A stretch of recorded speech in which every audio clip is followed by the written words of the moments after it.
ሰላም ክቡራትን ክቡራንን ተኸታተልትና ከም ዝፍለጥ ኣብ ታሪኽ ሃገርና ዘተኮረ ብፍላይ ከዓ ኣብ ካልኣይ ኩናት ዓለም ኤርትራ ማዕረኽ እንደይ ኣገዳሲት ንገዛእቲ ሓይልታት ከም ዝነበረት ዘብርህ ትሕዝቶ ነቕርበልኩም ከም ዘለና ዝዝከር እዩ። ክሳብ ሕጂ ድማ 4 ክፋላት ኣቕሪብናልኩም ኣለና። ኣብዚ 4 ክፋላት ሰራዊት እንግሊዝ ንጣልያን ብምስዓር ንኤርትራ ከመይ ገይሩ ከም ዝሓዛ ዘነጽር ታሪኽ እዩ ነይሩ። ንሎሙ ድማ እንግሊዝ ነስመራን ንመላእ ኤርትራን ተቖጻጺሮማ ንሰራዊት ጣልያን እውን ስዒሮሞ ንህዝቢ ኤርትራ ከዓ ምብጻዕ ኣትየሙሉ ናጽነት ክወሃቦም ብድሕሪ ዝኸ ናጽነቱ ንህዝቢ ኤርትራ ሂቦሞ ዶ? ኣብ ናይ ሎሚ 5 ክፋል ሰነዳት ታሪኽና ተመርኪስና ከነቕርበልኩም ኢና ምክትታልኩም ንዕድም።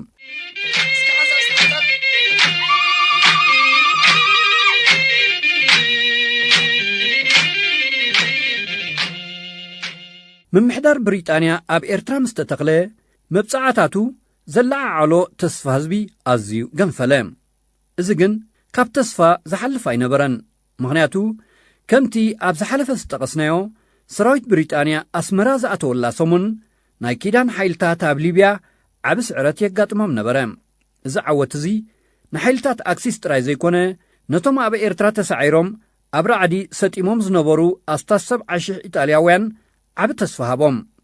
ናይ እንግሊዝ ትሕዞ ንኤርትራ ነዊሕ ከይጸንሐ ክወድቕ እሞ ኢጣልያ ግዝኣታ ንኽትመልስ ሃንቀው ክብሉ ከዓ ጀመሩ። ፍኒሕኒሕ ናይ ምባል ኣንፈት እውን ኣርኣዩ። ሕልሚ እኳ እንተነበረ እንግሊዝ ነዚ ተኽእሎ እዚ ንምድኻም ስልጣኑ ንምድልዳልን ሕርቃን ኢጣልያውያን ንምህዳእን ተቐላጢፉ ኩነታት መነባብሮኦም ኣብ ምምሕያሽ እዩ ኣድሂቦም።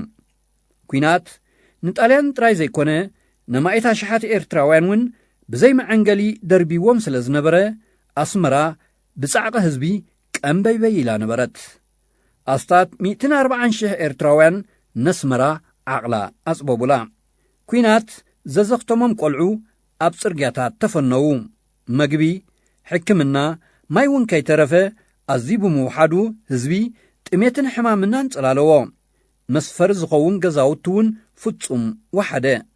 ተቐባሊ ናይ ዝኣድራዕ እዚ እቲ በቐደሙ እውን ኣብ ድኽነት ዝነበረ ኤርትራ ክነሱ ይምበኣር እንግሊዝ ሽግር ኢጣልያውያን ኣብ ኤርትራ ዝነበሩ ኣብ ምፍትሑን ፖለቲካዊ ቦትኡ ኣብ ምጥጣሕን ዝኣተወ። ኢጣልያውያን በቲ ጻዕቂ ህዝቢ ምእንቲ ኣብ ሕማም ከይወጥቁ ድማዩ በሽሓት ናብ ካልኦት ከተማታት ከም ዝጉዕዙን ኣብ ዝመቸ ኣከባቢታት ከም ዝነብሩን ዝተገብረ። ብውግእ ዝዓነወ ገዛውቲ ንኽዕረየሎም መሃንድሳት ተጠልቡ። ማይ ምእንቲ ኸይስእኑ ኣገልግሎት ማይ ሰፍሐ፣ ቡምባታቶም ከዓ ተዓረየሎም። ዝነብሩሉ ኣከባቢ ምእንቲ ክጸፍፍ ሓደ ፍሉይ ኣሃዱ ሮያል ኣርሚ ሜዲካል ኮር ቆይሙ ኣገልግሎቱ ኣወፌን ናይ ጽሬት ሕጋጋት ኣውፅአን። ብቐደሙ ኣብ ግዜ ግዝኣቶም ኢጣልያውያን ዝነብሩሉ ካብቲ ናይ ሓበሻ ዝተፈልየ ስለ ዝነበረ ነስመራ ምስ እንርኢ እዚ ኩሉ ኣገልግሎታት ካብ ኮምቡሽታቶ፣ ገዛባንዳ ጣልያን፣ ፓራዲዞ፣ ካምፖፖሎ ወዘተ ዝሓልፍ ኣይነበረን። ኣባሻውል፣ ዕዳጋ ሐሙስ፣ ገዛ ብርሃኑ፣ ሓድሽ ዓዲ፣ ኣኽርያ፣ ገዛባንዳ ሓበሻ ወዘተ ከዓ ካብ ዝሓለፋታት እዚ ወፃኢ ነበረ። እዚ ኸይኣክል ሽቕለት ንዝሰኣኑን ዝበተኹን ኢጣልያውያን መዝጊቡ እንግሊዝ ካብ ግምጃታቱ ናይ ረድኤት ገንዘብ ለገሰሎም። እንግሊዝ ብስም ናይ ኪዳን ሓይልታት እዩ ንኤርትራ ዝሓዛ። ኣብቲ ቀዳማይ ዓመት ከዓ ወግዓዊ ስም ናይቲ ምምሕዳሩ ምምሕዳር ናይ ዝተታሕዘ ናይ ጸላእ መሬት ብእንግሊዝ ኦኩፓይድ ኢነሚ ተሪተሪ ኣድሚኒስትሬሽን ኦታ ነበረ። ስለዚ ናይ ገዛእ ርእሱ ስርዓት ምምሕዳር ቀልጢፉ ኣይተኸለን እንግሊዝ። ግን ከዓ ኣብ ክንድናቱ ኣመሓደርቲ ዝገብር ወይ ንኤርትራውያን ከሰልጥን ዝጅምር ነቶም ዝጸንሕዎ ናይ ግዝኣት ኢጣልያ ሰበስልጣን ኣብ ቦቦቶኦም ከም ዝቕጽሉ ገበረ። ኤርትራውያን ንሓላፍነት ኣይበቕዑን እዮም ዝብል ዓሌታዊ ኣተሓሳስባ ነይሩ እዩ። ነቶም ብስም ካራቢኔሪን ኢጣልያዊ ኣፍሪቃዊ ፖሊስን ዝፍለጡ ዝነበሩ ኣኽበርቲ ጸጥታ እኳ እንተበተኖም ካብኣቶም ምስተዋፀን ምስ እንግሊዛውያንን ሱዳናውያንን ሓቢሩ ዝሰርሕን ናይ ፖሊስ ስርዓት ግን ኣቖመ። ብዙሓት ኤርትራውያን ኣይመልመለን። ኣብ ኩሉ ጽፍሕታት ምምሕዳር ናይ ኣውራጃታትን ከተማታትን ባዕሉ ዝቈጻጸሮም ኢጣልያውያን ኣቐመጠ። እቲ ንኤርትራውያን ኣብ ገዛእ መሬቶም ከም ካልኣይ ደረጃ ዜጋ ዝቖጽር ሕጊ ናይ ዓሌታዊ ኣፈላላይ ድማ ኣንጻር ትጽቢት ህዝቢ ኤርትራ ኣይስረዞን። ኣንፈት እንግሊዝ ናበይ ገጹ የምርሕ ከም ዝነበረ ክውል ኣይነበረን። ጣልያን ኣንጻር እንግሊዝ ኣብ ኤርትራ ናይ ምውጋእ ዓቕሚ ኣይነበሮምን። ኣብ ልዕሊ እቲ ብስዕረቶም ከበርኡ ዝወቕዐ ህዝቢ ኤርትራ ግን ሓድሽ ቅርሕንቲ ኣሕዲሮም ነይሮም እዮም። ሕጂ ጸግዒ እንግሊዝ ረኺቦም ኢጣልያውያን ንኤርትራውያን ከበሳበሱ ጀመሮም። እንተ ዘየበሳበሱ እውን ገና ኣብ ናይ ቀደም ስልጣኖም ኮፍ ብምባሎም ብዝገድድ እምበር ብዝሓይሽ ኣገባብ ከም ዘይሕዝዎም ውሁድ ኮነ። ናይዚ መርኣያ እውን ገለ ፍጻሜታት ኣብ ውሽጢ ሓፂር ግዜ ክርአ ጀመረ። ጣልያን ንዘዕደይዎም ኤርትራውያን ክሃድኑ፣ መሬት ሕርሻ ክግብቱ፣ ቀደም ገይሮሞ ዘይፈልጡ ድማ ከብቲ ህዝቢ ክዘምቱ ተራእዩ። ኣብ ገጠራት ብንእሽቶ በደል ናይ ሓደ ክልተ ተቐማጦ ዓዲ ሙሉእ ክቕጻዕ ጀመረ። መብዛሕትኦም ኤርትራውያን ብረቶም ኣውሪዶም እኳ እንተነበሩ ብዙሓት ኢጣልያውያን ዝሓብእዎ ብረት ግን ገና ኣብ ኢዶም ነበረ። ስለዚ ንህዝቢ ኤርትራ ከፈራርሑ ተራእዩ። ህዝቢ ኤርትራ ጽቡቕ ኣይረኸበን፣ ጽቡቕ እውን ኣይተፈድየን። ነቶም ዝገዝእዎ ዝነበሩ ጸዓዱ ካልኦት ጸዓዱ ተደሪቦሞም ነገር ክኸርር እምበር ክመሓየሽ ኣይረአየን። ናይ እንግሊዝ መብጽዓ ባዶ ቓልን ተስፋን ምንባሩ እውን በብመዓልቱ እናተነጸረ ኸደ።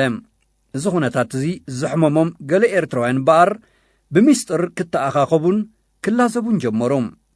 እዚ ልዝብን ምትእኽኻብን እዚ ንጹር ፖለቲካዊ ባይታ ወይ ውዳበ ከም ዘይነበሮ ናይቲ ግዜቲ ተዓዘብቲ ይገልጹ እዮም። ክነብሮ እውን ዝከኣል ኣይነበረን። ምኽንያቱ ክሳብ እቲ እዋን እቲ ብኤርትራውያን ዝተጠርነፈን ብኣኣቶም ዝካየድን ፖለቲካዊ ቓልሲ ዕዮ ወይ ንጥፈት ስለ ዘይነበረ እዩ። እዚ ዓይነቱ ተመክሮ እዚ ንኸይቅሰም ኤርትራውያን ብዛዕባ መጻኢ ዕድል ሃገሮም ንኸይዝትዩን ንኸይሓስቡን እውን ኢጣልያውያን ገዛእቲ ኮነ ኢሎም ተኸላኺሎሞምን ዓጽዮሞምን ነይሮም እዮም። ካብ ምጅማር ግዛእቱ ስርዓት ጣልያን ንዝኾነ ዝተቃወመ ወይ ዝቃወም ዝመስል ልምዳዊ መራሒ ይኹን ተራ ዜጋ ብሞት ማእሰርትን ማሕዩርን ብምቕጻዕ ንጽል ይኹን ውድብ ተቃውሞ ከም ዘይብገስ እዩ ዝገብር ዝነበረ። ስለዚ ድማ ነቲ ምስ ምምጻእ እንግሊዝ ተቐልቀለ ሕልኽላኽ ፖለቲካ ብግቡእ ተረዲኦም ድሌት ህዝቢ ኤርትራ መምዮምን ፖለቲካዊ መስመር ኣትሒዞምን ክመርሕዎ ዝኽእሉ ሰባት ገና ኣይተለለዩን ወይ እውን ኣይማዕበሉን ዝነበሮም።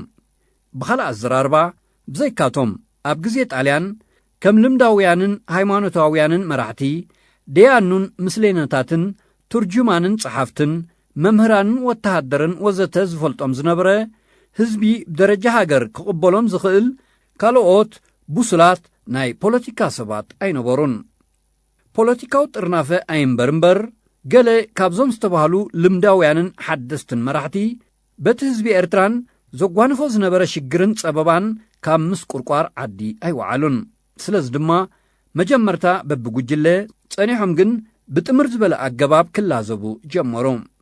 ኣውራ መራኸቢኦም ብዛዕባ መሰላት ህዝቢ ምዝታይ ብምንባሩ ኣብ ዝፈለማ እዋን እዚ ኣብ መንጎኦም ዝተጋህደ ፖለቲካዊ ፍልልይ ዝነበረ ኣይመስልን።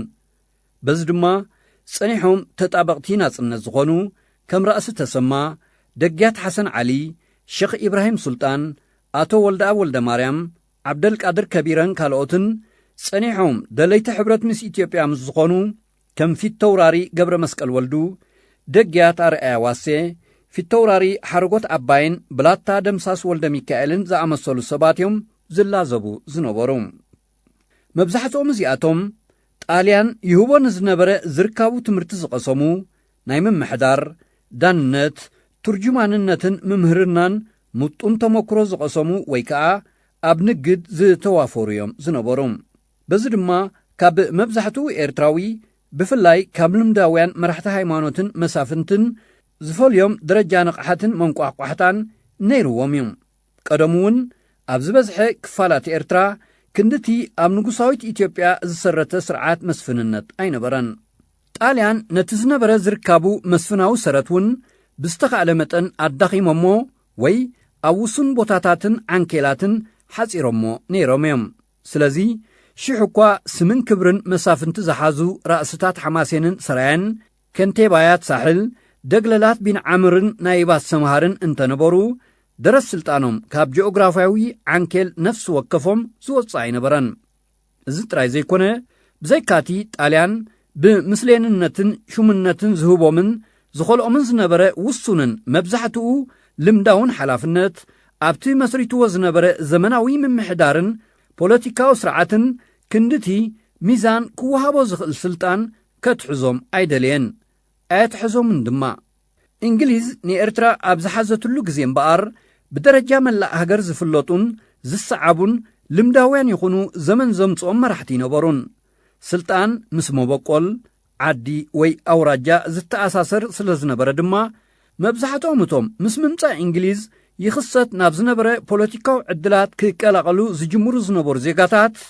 نمبقولم دجن بمغبار ترايوم نتزدله تقبالنت كرخبو زخولو زنبروم سلازي كم مجمارو تحيزو نيربعتات بوليتيكا نتدحر النعابي زخده وغننتاو باتا حاقيفيو تبقيسوم ازي وغننتاوي باتا زغن كابتلكعو زياده كرايبلون حبرتسب ኤርትራ بقبيلاتاتن انداتاتن زقومن بزح ቋንቋታቱን ዝዛረብን እንኳን ተኾነ ኣብ ውሽጡ ስግርዚ ቀቢላዊ እንዳውን ናይ ቋንቋን ፍልልያት ዝዝኸይድ ውሽጣዊ ናይ መበቆልን ናይ ደምን ምትእሳር ዘለዎም ብዙሓት ባእታታት ከም ዝርከቦ ምግንዛብ የድሊ ጣልያን ነዚ ጽቡቕ ገይሮም ኣጽኒዖሞን ተገንዚቦሞን ነይሮም እዮም ከም ኮንቲ ሮሲኒ ማርቲኒ ፓሌራ ፔሪኒ ኦስቲኒን ካልኦቱን ዝኣመሰሉ ተመራመርቲውን ዓሚቕን ሰፊሕን ዝትሕዝቱ ጽሑፋት ገዲፎም ኣለዎም እዚ ምትእሳር እዚ ንብሙሉእ ህዝቢ ኤርትራ ዝሓቁፍን ብደምን መበቆልን ዘዛመድን እኳ እንተዘይኮነ ዝርጋሒኡ ሰፊሕ ብምዃኑ ካብ ሓባራዊ ዝኽሪ ማለት ኮሌክቲቭ ሚሞሪ ህዝቢ ኤርትራውን ስለዘይሃሰሰ ኣብ ዕቃበ መንነት ህዝብን ኣብ ማዕባብላ ኤርትራዊ ሃገራውነትን ቀሊል ግምት ዝወሃቦ ይኮነን